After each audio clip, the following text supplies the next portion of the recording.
ॐ सच्चिदानन्दरूपाय विश्वोत्पत्यादिहेतवे तापत्रयविनाशाय श्रीकृष्णाय वयं नमः। गुरुर्ब्रह्मा गुरुर्विष्णु गुरुर्देव महेश्वर गुरुसाक्षात् परब्रह्म तस्मै श्रीगुरवे नमः। जेहि पर कृपा करई जन जानी कविवर जिनर चावै बानी मोरी सुधारी शोषवती जासु कृपा नहीं कृपा गति। ओम हराय नमः। ओम परमात्मने नमः। कृष्ण चंद्र भगवान की जय हो। भागवत भगवान की जय हो। राधा रमण भगवान की जय हो। श्रीमद् भागवत महापुराण को चर्चा परिचर्चा सत्संग गर्ने क्रममा भागवतका अमोघ लीलाहरू, भागवत भित्र भएका अमोघ लीलाहरू र त्यसका वैज्ञानिक दृष्टिकोण, मानवीय पक्ष र अहिलेको मान्छेलाई कसरी शिक्षा दिएको छ भन्ने यथामति यथाबुद्धि चर्चा परिचर्चा गर्ने क्रममा हामी आज पनि श्रीमद् भागवतको पञ्चम स्कन्धको त्रयोदश अध्याय यानि कि 13औं अध्याय लिएर उपस्थित भइसकेका छौं। 13औं अध्यायलाई ढिलो नगरिकन सुरु गरौं। 13औं अध्याय ब्राह्मण उवाच। यो 13औं अध्यायमा विशेष गरी भवाटवीको वर्णन छ र रहुगणको चाहिँ संशयको नाश भएको छ, शङ्काको दूर भएको छ। तसर्थ जाउँ 13औं अध्याय। ब्राह्मण उवाच। दुरत्यये ध्वन्यजया दुरत्यये दुस्तर भनेको के भन्छ त्यसलाई? दुस्तर भनिन्छ। हे राजन, यो जुन जीव छ, जुन यो जीव र सुख सम्पत्ति प्राप्त गर्ने जुन जीवले राख्ने इच्छाले गर्दा के गर्छ भन्दा देश देशान्तरसम्म पुगेर व्यापार गर्ने व्यापारी जस्तो भएर घुम्छ जुन यो जीव। जसरी व्यापारीले टाढा टाढासम्म पुगेर चाहिँ व्यापार गर्छन्, यो जीवले पनि सुख दुःख भोग गर्ने इच्छाले कहिले कता कहिले कुन रूपमा जन्म लिइरहन्छ। मायाद्वारा पाउन नसकिने प्रवृत्ति मार्गमा लगाइएको यसको दृष्टि चाहिँ के छ? जहिले पनि तीनवटा गुणहरूद्वारा कर्ममा लागिरहन्छ। कर्मकै कारण भौतारिँदै ऊ संसार रूपी यो घोर जङ्गलमा चाहिँ तडपिरहन्छ, फसिरहन्छ। उसलाई अलिकति पनि शान्ति प्राप्त हुँदैन। ध्यान दिइरहनु होला, भौतिक सुख सुविधाले उच्च कोटिमा पुगेका धनीमानी भन्नुहुँदा अथवा सामाजिक व्यक्तित्व भन्नुहोस् या ठुला बडा भन्ने व्यक्तिहरू कसैलाई पनि शान्ति छैन, कसैलाई पनि छैन। 100% त्यो भागवतले भनेको कुरा। यिनीहरू कसैलाई पनि शान्ति छैन, किनभने यिनीहरूले केवल धनमा मात्रै अलिअलि उपलब्धि गरेका हुन्, बाँकी रहेको यिनीहरू सबै पीडित हुन्। संसारका सबैभन्दा भौतारिएका र सबैभन्दा चिन्तित, सबैभन्दा पीडित, डिप्रेसनको औषधि खानुपर्ने, राति सुत्दा ट्याब्लेट लिएर सुत्नुपर्ने यिनीहरूलाई हो, यिनीहरूलाई नै हो। यो शास्त्रले बताइएको हो होइन। अब यहाँ माथि प्रवृत्ति मार्ग र निवृत्ति मार्ग भनेर दुईटा आएका छन्। प्रवृत्ति मार्ग भित्र चाहिँ यज्ञ अनुष्ठान आदि चाहिँ कर्महरू पर्दछन् भने निवृत्ति मार्ग भनेको त्याग, सन्तोष, वैराग्यता आदि, आनन्द आदि पर्दछ। प्रवृत्ति मार्ग र निवृत्ति मार्गको यही बताउन खोजेको, अरू केही पनि छैन। हे राजन, हे राजा, जसरी घोर जङ्गलमा प्रवेश गरेर असावधान बनेको भेडोलाई बुवासाहरूले, स्यालहरूले सबैतिरबाट घेरेर लुस्छन्, अनि त्यसै गरी संसार रूपी यो जङ्गलमा प्रवेश गरेको दुष्टको नाइके भएको यो जुन शरीर छ, यो जुन मन छ, यिनीहरूलाई चाहिँ धन सम्पत्तिले परिपूर्ण भएको षट्शत्रु भनेको कोन? षट्शत्रु शरीरका हो। तिनै षट्शत्रुहरूले लुटिरहन्छन्। के भन्दा काम, क्रोध, लोभ, मोह, मद, मात्सर्य, चारैतिरबाट लुच्छा तोडी छ यिनीहरूको यो शरीरलाई। शरीर भनेको के रहेछ? संसार भनेको जङ्गल, शरीर भनेको त्यहाँ पसेको बुवासो जस्तो होइन, त्यहाँ पसेको के अरे भेडो जस्तो, त्यहाँ पसेको पाठो जस्तो, त्यहाँ पसेको मृग जस्तो होइन हो। यो भवाटवी, भव भवाटबीको अर्थ चाहिँ के हो भने संसार रूपी जङ्गलको विस्तृत व्याख्या भन्न खोजेको यहाँ। संसार रूपी जङ्गल, यो संसार जङ्गल छ है, अनेक लहरा घाँस झाडीहरूले ढाकिएको अत्यन्त दुर्गम भएको त्यो जङ्गलमा उक्त व्यापारीलाई चाहिँ के हुन्छ, लामखुट्टे होइन अरू उपियाँ आदिले चाहिँ टोक्न थाल्छन्। त्यो भनेको के हो, त्यहाँ व्यापारीले कहिलेकाहीँ रमाइलो आदि गर्दा पनि गर्दछ, गन्धर्वपुरमा पनि पुग्छ, कहिलेकाहीँ वेगवान राके भूत पनि देख्दछ त्यो जङ्गललाई। त्यो व्यापारी भनेको को, आत्माले शरीरको रूप धारण गरेर आएपछि व्यापारी हो है। जीवले चाहिँ जीव चाहिँ व्यापारी हो, अघि नै भनेको छ हो। त्यो व्यापारीलाई अब संसारमा चाहिँ आउँदाखेरि के हुन्छ भन्ने कुरा यहाँ भनिएको छ। त्यस जङ्गलमा त्यो व्यापारी के गर्दछ, व्यापारी वासस्थान पानी सम्पत्ति आदिको खोजीमा चाहिँ यताउति भौतारिरहन्छ। जीव मात्र चाहिँ भौतारिन्छ जङ्गलमा भने कहाँ, संसारमा। भवाटबी भनेको कहाँ, संसार है।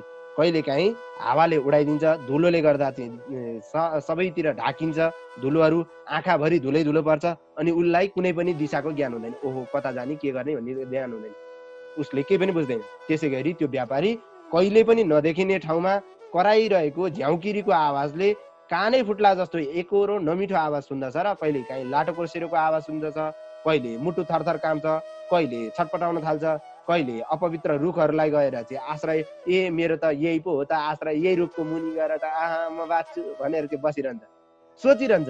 मरुभूमिमा चाहिँ पानीको मरुभूमिमा देख्छ, कहिले मरुभूमिमा पानी टल्केर मृग दौडेको जस्तो दौडिरहन्छ, यो पो हो कि त्यहाँ पो हो कि त्यहाँको हो कि त्यहाँ पो हो कि भन्दा दौडै गर्छ है। त्यो व्यापारी कहिले जल नभएको नदीमा पुग्दछ भने कहिले अन्न खान नपाएर माग्न थाल्दछ, माग्ने बनेर हिँड्छ। कहिले डढेलो लागेको ठाउँमा पुग्नाले आगोद्वारा तापिएर पीडित भएर दुःख हुन्छ। कहिले यक्षहरूले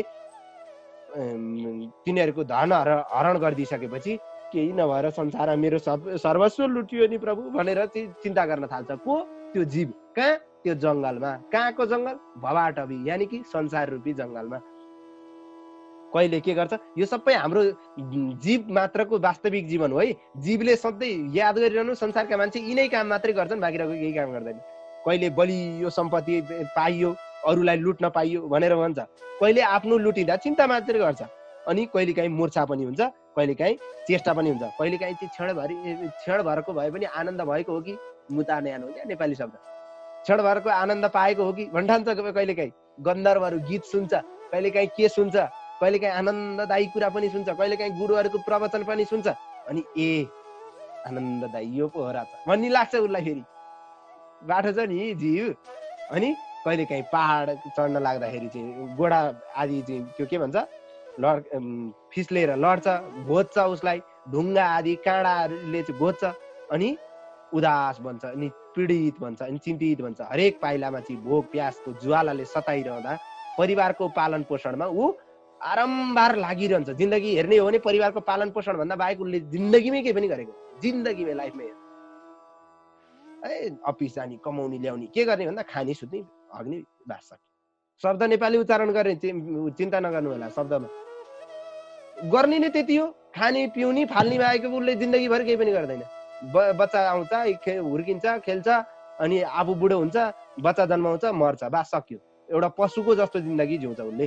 त्यो व्यापारी कहिले अजिङ्गरले जस्तो चाहिँ के भन्छ खानको लागि चिन्ता नगरेको जस्तो वैराग्यता पनि गर्छ। कहिले पायो भने गुम्राङ गुम्रुङ एकैचोटि लिन पनि खोज्छ फेरि, होइन, एकदम धेरै। कहिले मूर्छा परेर बनेर चाहिँ लडिरहन्छ भने कहिले विषालु सर्प जस्तो बनेर संसारलाई डस्न भनेर निस्किन्छ, होइन। विषालु सर्प आदि किराले डसेपछि अन्धो बनेर, अब विषय रूपी वासना रूपी सर्पले चाहिँ डस्छ, अनि ऊ अन्धो भएर के गर्छ, एउटा कुवामा चाहिँ अँध्यारोमा चाहिँ फस्छ आँखा अन्धो भएर। त्यो व्यापारी कहिले मह खाँदै गर्दा मौरीले टोकेर अत्यन्तै पीडित बन्छ। मह खाइरहेको हुन्छ, माथिबाट मह तप झरेको मह खाइरहेको हुन्छ, अनि त्यही मौरीले टोकेको उसलाई भानै छैन, महको मिठोमा जिन्दगी चैट, होइन। यदि कुनै उपाय गरेर कष्ट गरेर त्यो वस्तु खोजेको वस्तु उसले पाइहाल्यो भने अरू मानिसहरूले त्यसलाई जबरजस्ती त्यो लुट दिन्छ। भनेको संसारमा अरू चाहिँ के गर्न तयार छन् भन्दा त्यो व्यक्तिको ईर्ष्या गर्न, जुन सबै जीव त हुन् अर्काको ईर्ष्या अर्काको डाहा गर्न चाहिँ तयारी भएर बसेका छन्। कहिले जाडो, कहिले गर्मी, कहिले आँधी, कहिले वर्षा, कहिले रक्षा, कहिले ऊ गर्न। ऊ आफूलाई रक्षा गर्न पनि असमर्थ हुन्छ। उसलाई जतिवटा ज्याकेट लाए पनि जाडो भइरहन्छ, जतिवटा सिर खौटे पनि जाडो भइरहन्छ यो जीवलाई। घाम अलिकति घाम हुँदैन, कति तातो घाम भन्छ, जाडो अलिकति हुँदैन, कति चिठो जाडो भन्छ। केही गरी पनि सुख छैन, उसले आफूलाई रक्षा गर्न ऊ असमर्थ रहन्छ। कहिलेकाहीँ सानोतिनो व्यापार गर्न लाग्यो भने लोभका कारण एकले अर्कालाई धोका दिँदा दिँदा त्यो आहारिस गर्दा डाँडमै फसेर जीव मात्रै स्वाहा हुन्छन् हैन। लोभका कारण त्यस वनमा कहिलेकाहीँ त उसका सम्पूर्ण धन सम्पत्तिहरू सारा नष्ट हुन्छन् अनि ऊ करोडपतिबाट रोडपति बन्छ भन्न खोजेको के सिधै हैन। त्यस बेला उसँग ओड्ने ओछ्याउने वासस्थान केही पनि रहँदैन, सवारी साधनहरू पनि केही पनि रहँदैनन् अनि अरूसँग माग्दै हिँड्न खोज्छ, माग्दा पनि केही पनि पाउँदैन अनि सम्पत्तिमा लोभ दृष्टि राखिरहेको हुन्छ र ऊ अत्यन्तै तिरस्कृत बन्छ। सारा दुनियाँले उसलाई के गर्छन्, छिछि र दूर गर्छन्, तिरस्कार गर्छन्। हिजो सम्पत्ति हुँदा सारा दुनियाँ उसकै खुट्टा तान्न, उसकै पछाडि चाहिँ हजुर जिउ गर्दै लाग्ने मान्छे आज त्यसैलाई तिरस्कार गर्न थाल्छ। यो भवाटवी भनेको त्यही हो, संसार भनेको त्यही हो है। संसार रूपी जन्जालो भनेको यही हो। एक आपसमा व्यापार विनिमय गर्दा लोभका कारण वैरभाव हुन्छ अनि त्यो व्यापारिक समूहमा चाहिँ पारस्परिक त्यो सम्बन्धका कारण एक अर्कासँग चाहिँ विवाह आदि कर्म पनि गर्छ। लोभका कारण फलानुसँग बिहा गर्यो भने त मलाई यति फाइदा छ, जसले पनि हेर्नुहोस् एउटा न एउटा कुरा नहेरिकन छोरी दिनेले ज्वाइँलाई पनि छोरी दिने, ज्वाइँले त्यो केटी बिहे गर्ने बेला केटाले केटी बिहे गर्ने बेला पनि एउटा न एउटा फाइदा हेरे। योसँग गर्दाखेरि मलाई यति फाइदा हुन्छ अथवा मसँग यसलाई गरे भने मेरो जीवनदगी यसरी चल्छ। संसार सबै स्वार्थमा मात्रै छ। म तिमी बिना त मरि नै हाल्छु भन्ने पति पत्नीहरू पनि स्वार्थमा टिकेका छन्। चाहे कन्याले विवाहमा वर रोज्दा होस्, वरले कन्या रोज्दा होस् पनि स्वार्थ नै भएको छ भन्छ यस 13औं अध्याय सांसारिक नीतिले। के भन्छ यसैमा भन्दा कन्या वरयते रूपम माता वित्तम पिता श्रुतम बान्धवा कुलमिच्छन्ति मिष्ठान्न मितरेजना। के भन्छ कन्याले चाहिँ के हेर्छिन् भन्दा यो चाहिँ केटा चाहिँ ह्यान्डसम छ भनेदेखि उनले स्वीकार्छिन् अरे। यतिको ह्यान्डसम भएपछि चल्छ, सँगै हिँड्दाखेरि चल्छ भन्ने चाहिँ उनलाई लाग्छ। कन्या वरयते रूपम केटाको रूप हेर्छन् अरे। अनि माता वित्तम आमाले चाहिँ सम्पत्ति खोज्छिन् अरे क्या। यो ज्वाइँको चाहिँ ज्वाइँ जो ऊ छन् पाल्छ कि पाल्दैन, यति यो मेरो छोरीलाई चाहिँ पाल्ने सम्पत्ति छ कि छैन यसको भनेर खोज्छिन् अरे। स्वार्थ लुट्यो कि लुटेन, हरेक कुरामा स्वार्थ छ। संसार के छ, स्वार्थी छ। अनि पिता श्रुतम बाउले चाहिँ सम्पत्ति त्यस्तै उस्तै हो, पढाइ गुणा छ भनेदेखि छोरीलाई राम्रोसँग पाल्छ, इज्जतले पाल्छ। पढाइ गुणा चाहिँ छ कि छैन, श्रुतम ज्ञान छ कि छैन, कतिको पास गरेछ भनेर बाउलाई चिन्ता हुन्छ। अनि बान्धवा कुलम इच्छन्ति बन्धु बान्धवहरूले चाहिँ के हेर्छन् रे भन्दा कुल खानदान कस्तो कुलको केटी बिहे गर्यो, फलानु कुलको बिहे गर्यो कि फलानी कुलको बिहे गर्यो कि कस्तो कुलको बिहे गर्यो उसले भनेर चाहिँ चिन्ता गर्छन् अरे बन्धु बान्धवहरूले। अनि अरूले के गर्छन्, बाँकी रका जो बन्धु बान्धव भन्दा बाँकी रकाले के भन्छ मिष्टान्न मितरेजना। भोज कतिको खुवायो, यसले भोज ठुलो खुवायो भने यसको बिहे ठिक छ, भोज सानो खासै राम्रो बिहे गरेन। स्वार्थी संसार फस्या छ जिन्दगी हो। यहाँ त्यही भनिएको छ, मान्छे चाहिँ यो मार्गमा लागिरहँदा, यो भवाटवीमा लागिरहँदा हिँडिरहँदा उसले दुःख पाएको, धन नाश भएको व्यापारी धेरैवटा सङ्कटमा पर्छ। त्यो व्यापारी भनेको को भन्दा जीव मात्र सङ्कट आदिमा परिरहन्छ, मरे तुल्य हुन्छ, ऊ मरे तुल्य भन्छ। व्यापारीको चाहिँ त्यस समूहले मरेका आफ्ना आफन्तीहरूलाई साथीहरूलाई जहाँको त्यहीँ छोडेर नयाँ जन्मेकाहरूका साथमा घुमिरहन्छ। भनेको एउटा मर्छ उसलाई छोडिदिन्छ अनि अर्को नयाँ आउँछ, नयाँ पुस्तालाई स्वागत गर्न थाल्छ। मान्छे भवाटवी के जङ्गलमा साथीहरू हुन्छ नि त, जङ्गलमा हेर्नुहोस् त संसारमा कति जीवहरू छन्, सबै साथी होइन नि त। अनि एउटालाई छोडिदिन्छ, मर्यालाई छोडिदिन्छ, नयाँ आउनेलाई स्वागत गर्छ, उनीहरूसँग घुमिरहन्छ, नयाँ मान्छेसँग घुमिरहन्छ होइन। तिनीहरूमध्ये कुनै पनि प्राणी आजसम्म पनि फर्किएका छैनन् जो मरेर गएका छन्। त्यो दुःखको बाटोबाट अहिलेसम्म कोही पनि फर्किएका छैनन्। फर्किएर आएका कसैलाई पनि थाहा छैन यो फर्क्यो या फर्केन भन्ने कुरो कसैलाई थाहा छैन। यदि त्यो बाटो छोडेर यदि परमात्मासँग चाहिँ एकता भावले परमात्माको बाटो चाहिँ यदि समातेको छ भनेदेखि ऊ फर्केको छैन, नत्र भने सारा मान्छेहरू के गरिरहेका छन्, अर्को रूप लिएर, अर्को शरीर लिएर चाहिँ फर्किरहेका छन्। दिग्गजहरूलाई समेत जित्न सामर्थ्य भएका धेरै शक्तिशाली धीर वीर मानिसहरू यसै पृथ्वीमा चाहिँ एक आपसमा चाहिँ झगडा गरेका छन् हैन। दिग्गजहरूलाई कस्ता कस्ता बलवानहरूलाई जितेका मान्छेहरू पनि त र म भनेर चाहिँ झगडा गरेर बसिरहेको, यो तेरो यो मेरो हैन। युद्ध भूमिमा परेका छन्, युद्ध भूमिमा मारिएका छन्, एकले अर्कालाई मान्दिउँ एकले अर्कालाई मारिदिउँ भनेर तयारी भएर बसेका। कसैको जिन्दगीको पनि क्षणभङ्गुर छ, एकले अर्कालाई कसले कसलाई ठोकिदिन्छ कति बेला पत्तो छैन। सम्पूर्ण संसारका सम्पूर्ण साधनहरूलाई परित्याग गरेर परमहंस योगीले चाहिँ परमात्मा योगी रूप जुन अविनाशी पदलाई प्राप्त गर्दछन् भने बाँकी रहेका सम्पूर्ण मान्छेहरूले चाहिँ जति पनि शक्तिशाली हुन्, जति पनि जेसुकै हुन्, यदि भवाटबीमा फसेका मान्छेहरूले चाहिँ कहिले पनि प्राप्त गर्न सक्दैनन्। त्यो यदि त्यो परम पदलाई कसले प्राप्त गर्दछ भन्दा परमहंस योगीहरूले मात्रै प्राप्त गर्दछन्। यात्राका क्रममा त्यो व्यापारीको समूह कहिले लहराका हाँगाबिगामा बस्ने, कहिले मिठो बोलीको पन्छीहरूको आवाजमा चाहिँ लट्ठ हुने, कहिले काहीँ सिंहको बथानदेखि डराएर हिँड्ने, कहिले काहीँ चाहिँ बकुला आदिसँग चाहिँ मित्रता गर्ने हैन। बकुला त्यो ढुङ्गीफोर आदि गरेका गिद्ध आदिसँग चाहिँ मित्रता गर्ने आदि गरेर चाहिँ त्यस्तो भावले चाहिँ हिँड्छ। बकुल्ला आदिबाट चाहिँ धोका पाउँछ अनि फेरि ऊ हाँसको समूहमा मित्रता गर्न पुग्छ। एउटा एकतिरबाट दुःख पाउँछ, अर्कोतिर गएर मित्रता गर्छ। हेर्नुहोस् जीवको बानी है। अनि तिनीहरूको व्यवहार स्वभाव मन नपराएर फेरि बानरको उसँग स्वभाव गर्न पुग्छ। बकुल्लाबाट मित्रता मन पर्दैन, हाँसमा जान्छ, हाँसमा मन पर्दैन बानर जातिमा जान्छ, बानरमा मन पर्दैन स्त्री भोगमा जान्छ। त्यो कता पनि जाँदा पनि इन्द्रिय तृप्त बनाउँदै उसको आयु सकिन लाग्यो थाहा नै पाउँदैन। उसले आफ्नो आयु क्षणभङ्गुर भएको, उसँग मित्रता गर्दै क्षणभङ्गुर भएको थाहा पाउँदैन।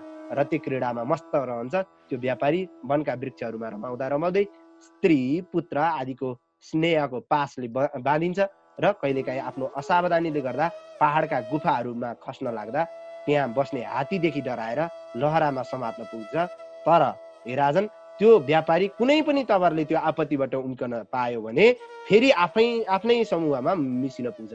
त्यो लहराबाट बाइचान्स ऊ बचेर चाहिँ यदि गइहाल्यो भने पनि ऊ फेरि आफ्नै समूहमा मिसिन पुग्छ। भेडैसित, मान्छेसित भनिन्छ, बच्चैसित, बुढाबुढैसँग, युवैसँग भनिन्छ, ऊ आफ्नै समूहमा मुसिन पुगिहाल्छ। मायाका कारण ऊ त्यो जङ्गलमा फसै गर्छ। एकपटक त्यो जङ्गलमा आयो, त्यहीँ घुमिरहन्छ, त्यहीँ नै उसलाई सबै कुरा त्यो कष्ट पाइरहेको हुन्छ, त्यो पनि आनन्दै उसले महसुस गरिरहेको। मह चाट्न लागेको मौरीहरूले अनेक टोकेर दुःख दिइसकेका हुन्छ, त्यो महको रसमा त्यो उसलाई मतलबै छैन। ऊ धेरै समयसम्म यो सङ्कटमा घुमिरहन्छ, उसले त्यहाँबाट उम्किने कुनै पनि उपाय हुँदैन। हे रघुवण, तिमी पनि, तपाईँ जुन भवाटबीमा घुमिरहनु भएको, जुन अघि नै मैले भनिहालेँ, तपाईँ पनि यो भवाटबीमा घुमिरहनु भएको जनतालाई दण्ड दिने, सम्पूर्ण कामहरूलाई चाहिँ छाडेर सबै प्राणीमा मित्रता समताको भाव राखेर तपाईँ विषयको आसक्तिलाई त्यागेर भगवानको सेवाद्वारा तिखारिएको ज्ञान रूपी धारिलो हतियार लिएर अज्ञान रूपी यो जङ्गललाई फडानी गर्नुहोस्, अज्ञान रूपी यो माया मोहलाई त्याग दिनुहोस् भनेपछि राजोवाच। को राजाले भने भन्दा यहाँ चाहिँ रौगण राजाले भन्न थाल्नुभयो। के भन्नुभयो त भन्दा, आश्चर्य लाग्छ हैन हे प्रभु, यो अहो आश्चर्यको कुरा हो। नृजन्म मनुष्य जन्म नै यदि मनुष्य जन्महरूमध्ये योनिहरूमध्ये मनुष्य जन्म नै सर्वश्रेष्ठ छ। मनुष्य प्राणी जन्महरूमध्ये मनुष्य जन्म सर्वश्रेष्ठ छ। त्यसका सामु स्वर्ग आदि लोकहरू प्राप्त हुने देवता आदिको जन्म अत्यन्तै महत्त्वपूर्ण त्यो भए पनि देवताहरूले पनि नपाउने पद चाहिँ कसले पाउन सक्छ? त्यो मनुष्य जन्मले पाउन सक्छ। त्यसैले पनि मनुष्य जन्म अत्यन्त श्रेष्ठ छ। इन्द्रियका मालिक ऋषिकेश भगवानको पवित्र गुणको कीर्तनले शुद्ध भएका मनुष्यहरूले मात्रै जुन त्यो सङ्गत पाउन सक्छन्, जुन देवताहरूले पनि पाउन सक्दैन। साधु सङ्गत, विद्वानको सङ्गत, हरिको कीर्तन, हरिको चिन्तन, हरिको मनन, यो तसर्थ हजुरको चरणकमलको सेवा गर्नाले जसका सम्पूर्ण पापहरू नष्ट भएका छन् त्यस्ता भक्तहरूलाई भगवानले पनि निश्चय नै भक्ति प्राप्त हुन्छ, भगवानको भक्ति प्राप्त हुन्छ र भगवान प्राप्त हुन्छ। यसमा कुनै दुविधाको कुरै छैन, ध्रुव सत्य कुरा हो, यो युनिभर्सल ट्रुथ हो हैन। मेरो त हजुरसितको मात्रै एकै मुहूर्तको सङ्गतले पनि मेरो सम्पूर्ण कर्तुतहरूको चाहिँ मूल अज्ञानता नै नष्ट भएको छ। हेर्नुहोस् त, साधु सङ्गतको यहाँ बताउन खोजेको शिक्षा के हो? साधु सङ्गतको एक मुहूर्त भनेको जम्मा 48 मिनटको भेटघाट पनि कति उत्कृष्ट हुँदो रहेछ आज रौगणको यो स्थितिबाट थाहा हुन सक्छ। भनेको विद्वानको सङ्गत, साधुको सङ्गत जिन्दगीमा कहिले खेर जाँदैन। सङ्गत सकेसम्म सबैको त्याग नै राम्रो, यदि सकिँदैन भनेदेखि साधुको, विद्वानजनको, सन्तको सङ्गत गर्नु राम्रो। ढोङ्गी सन्तहरूको, ढोङ्गी विद्वानहरूको, पाखण्डी पण्डितहरूको चाहिँ होइन नि, फेरि सच्चा ज्ञानको, सच्चा विद्वानको, सच्चा सन्तको मात्रै भन्न खोजेको। ब्रह्मज्ञानीहरूमा जो श्रेष्ठ छन् तिनीहरूलाई अत्यन्त नमस्कार छ। त्यसै गरी साना ब्रह्मज्ञानीहरूलाई, युवा ब्रह्मज्ञानीहरूलाई र बालकदेखि नै बुढापाका सबै ब्रह्मज्ञानीहरूलाई समेत मेरो नमस्कार छ। जो ब्रह्मज्ञानीहरू ब्राह्मणहरू नचिने नै भएर घुम्दछन् त्यस्ताले पनि हामी जस्ता राजाहरूको कल्याण गर्नुभएको छ। हजुरले गर्नुभएको छ भने सारा अरूले पनि गर्छन्। ती ब्रह्मज्ञानीहरूको त्यो विशेषता हो। तसर्थ त्यस्ता ब्रह्मज्ञानीहरूलाई नमस्कार छ भनेर चाहिँ, र त्यस्ता ब्रह्मज्ञानीहरूलाई सबैले नमन गरून् भनेर चाहिँ कसले भन्नुभयो भन्दा राजा रौगणले भन्नुभयो। श्री सुखदेव स्वामी भन्नुहुन्छ, हे उत्तराका पुत्र परिचित, यस्ता प्रकारसम्म परम शक्तिशाली ब्रह्मज्ञानी जड भरतले आफ्नो अपमान गर्ने सिन्धु नरेश ती रौगणलाई चाहिँ करुणाले युक्त भएर आत्मतत्वको उपदेश गर्नुभयो। रौगणले पश्चाताप गर्दै अत्यन्तै दुखी मानेर विनम्रतापूर्वक उहाँको चरण पक्रिनुभयो, चरणमा प्रणाम गर्नुभयो। समुद्रले झैँ निश्चल बनेका ती भरतपछि पृथ्वीमा स्वतन्त्रतापूर्वक विचरण गर्न थाल्नुभयो। भरत त्यहाँबाट स्वतन्त्र रूपमा हिँड्न थाल्नुभयो। हे राजा परिचित, भरतको सङ्गतद्वारा आत्मज्ञान प्राप्त गरेका रौगणको पनि सम्पूर्ण अज्ञानता नष्ट भएर त्यसमा त्यो अज्ञान र त्यसमा आरोपित भएका देहको अभिमान जुन छ, अज्ञानता जुन छ, देहको अभिमान जुन छ, म मेरो भन्ने भावना जुन छ, त्यो सारा हट्यो र भगवानका भक्तहरूको आश्रय लिने मानिसहरूको जस्तै यस्तै सद्गति हुन्छ उसको भनेपछि राजोवाच भन्दा यहाँ चाहिँ राजोवाच भन्नाले राजा परीक्षितले भन्नुभएको हो भन्ने कुरा चाहिँ बुझ्नुपर्छ। हे भगवानका परम भक्त सुखदेव स्वामी, हजुर निश्चय नै ठुला विद्वान हुनुहुन्छ, हजुर विशिष्ट विद्वान हुनुहुन्छ। हजुरले विभिन्न रूपकहरूको चाहिँ प्रयोग गरेर घुमाउरो किसिमले जुन सांसारिक जीवहरूको चाहिँ भौतारिरहेको अवस्थालाई, संसारमा आएका मान्छेलाई एउटा जङ्गलको तुलना गरेर जुन घुमाउरो किसिमले होइन रूपकहरूको प्रयोग गरेर, अलङ्कारहरूको प्रयोग गरेर, होइन रसहरूको प्रयोग गरेर यो अति उत्तम यो संसारको मार्गको, भौतारिरहने संसारको मार्गको जुन वर्णन गर्नुभयो, त्यस रूपकलाई बुद्धिमान मानिसहरूले मात्रै बुझ्न सक्दछन्। म जस्तो सामान्य बुद्धि भएका मान्छेहरूले बुझ्न सक्दैनन्। अथवा यो कठिन विषयलाई चाहिँ फेरि यसको चाहिँ तात्पर्य के हो, यसको चाहिँ व्याख्या के हो, त्यो व्याख्या चाहिँ बताउनुहोस् भनेर फेरि राजा परीक्षितले सुखदेव स्वामीलाई प्रश्न गर्नुभयो। र यसको यो अध्यायको वास्तविक अर्थ के हो भन्ने कुरा चाहिँ अर्को अध्यायमा आउँछ भन्दै इति श्रीमद् भागवत महापुराणे पारमहंस संहितायां पञ्चम स्कन्धे त्रयोदश अध्याय 13औं अध्यायमा गरिएको यो पञ्चम स्कन्धको भगवत परिचर्चालाई यथामति यथाबुद्धि भगवत परिचर्चालाई पूज्य गुरुवरका चरण कमलमा र भागवत भगवानका चरण कमलमा विश्राम। ओम अस्तु परिपूर्णम्। श्रीकृष्णार्पणमस्तु।